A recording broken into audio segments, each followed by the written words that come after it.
Some of the new strategies they have when Dignitas takes on CLG. But first things first, we got Bjergsen at the desk. Bjergsen, Team Solo Mid coming out 1-1 now. Let's talk a little bit about the games before we get to the Bjergsen that is the Burger King. What was up with the games today? How'd you feel against, in the first game, and what changed to the second overall? I definitely think we played way too scared against Cloud9. I think most of us, or pretty much all of us, felt the pressure, and we were all the pressure kind of enhances when they have a teamo, because they're like, okay, we're kind of scared of engaging, but they also have these freaking shrooms all over the place, so we don't really know where we can go. And we were ahead at one point. I was a lot stronger than Hai at one point, but we didn't really have like the balls to really like force fights or siege towers like we should have. And we watched through the replay, and we definitely figured out what we did wrong. And we just need to have more like confidence in ourselves. Yeah, and we got a bit of time here. It'd be interesting to hear what you had to say about playing against Teemo. How are you actually supposed to lane against an AP Teemo or even play the game?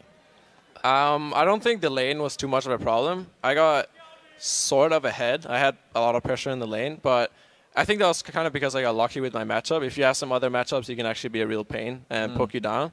But the problem is more when he gets like items, and you get pretty much free objectives when you have Teemo, because he just places shrooms around Baron or Dragon or down the mid lane. So if they go push top and you go down mid, then all your creeps is down. You're like, oh, damn, all the shrooms. Were you expecting the Teemo from Hai, or were you expecting something completely different? I didn't expect Teemo at all. Like we scrimmed against them quite a bit, even though we were playing them, but they never pulled Teemo out, and it was definitely like, okay, wow, we did not expect that. Yeah. So one more Teemo question before we move on. Now seeing it, how would you react to that Teemo? What would you guys have done to stop it if you had a second chance now? We kind of let too many towers go. That didn't really have much to do with Teemo. That was more like Caitlyn. But at one point, I was a lot stronger than Teemo, because Teemo is not really good in like all-in fights. So if we had more confidence in ourselves, we could have forced more pushes, because he doesn't really have wave clear other than the shrooms. Right. And in all-in team fights, he's not as strong. So if we had more confidence in ourselves, we could have sieged and we could have forced team fights when we were stronger. And that's an interesting thing, because obviously Reginald has been off of Team Solomid, and you're kind of taking his shoes.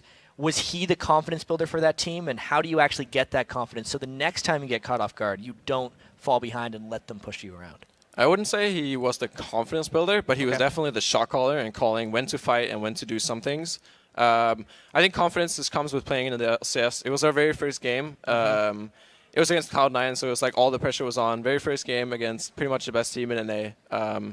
So I feel like we already had more confidence in game 2. We did some really crazy stuff that maybe was a bit too crazy. I did a bit of crazy stuff, but it's better to do crazy stuff and then fail than play completely passive and just lose slowly like we did against Cloud9. And with filling Reginald's shoes, as you come in, is there anything that you've specifically seen that TSM has changed accordingly since you've been on the team, things that have fixed up? I never really watched too much of NALCS. I watched their picks, but I never really had time to watch the games, because they were usually really late at night in Europe after we played. But I feel like having him as a coach now changed the team a lot, whereas before I didn't think they had a coach or didn't have a set coach. So that definitely helps a lot now. It's also nice to have someone looking over your back who's been playing mid lane, competitive scene for a long time, and can help me out. So I think our main difference going from Reggie to me is having him step down to a coach spot. Right. Interesting. And you guys definitely came back pretty strong against Evil Geniuses, except for this one fight that we're actually going to pull up a clip, because I want to see kind of what was going through your mind. If we can just get this clip up on the screen. You got caught out by a Threshook, and walk me through what was happening with you and the team here. Yeah, I got caught by a Threshook because I was trying to see if I could land poke or all in on Caitlyn. Then when I got poked, we still went in because of some miscommunication. Expressio just kind of died really fast, and at that point it was really hard for us to win the team fight because I was extremely chunked and I got hit by another Caitlyn ult. So we just had like a bad start. I got to half HP instantly, and then we went in too deep. Yeah. But at least you're watching your screen for this juke. Oh. I could have just ran away, but I thought it would look cooler that way. Yeah, so that's interesting that it actually happened that way, because you guys, once you suffer a loss like that, what was your team mindset? Because it was a bit of a miscommunication, but then you guys recovered very well. Yeah.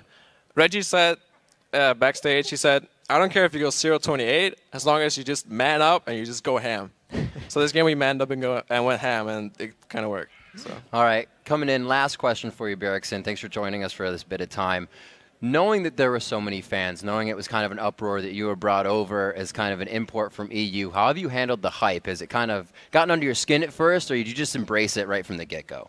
I was really surprised how much hype I actually got. And of course, with hype comes hate, but I feel like it's pretty much like I enjoy it and I just embrace it, and I try to not let it get to my head. And I enjoy playing on the stage a lot more than playing online, and I just love all the fans here. All right, definitely shows. Best of luck in the rest of the season. Congratulations on the win as well. Thanks for joining us.